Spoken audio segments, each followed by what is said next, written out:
আসসালামু আলাইকুম। আমি মোহাম্মদ মুজাম্মেল হক। যে তিথি মুরগিগুলো দেখতে পাচ্ছেন সেগুলো আমি বিক্রি করে দিতে চাচ্ছি।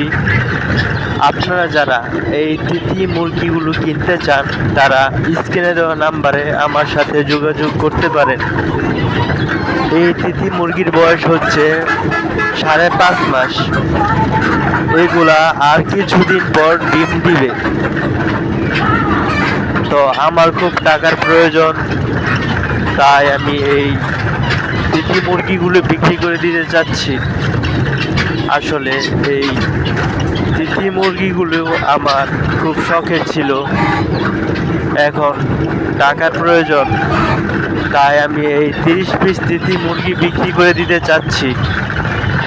আপনারা যদি কেউ কিনতে চান বা তার দাম জানতে চান তাহলে আমার সাথে যোগাযোগ করবেন। আমি মোট 30 পিস মুরগি বিক্রি করে দিব। আমি এই 30 পিস মুরগি বিক্রি করে দিব। আপনারা যদি কেউ কিনতে চান তাহলে আমার সাথে যোগাযোগ করতে পারেন।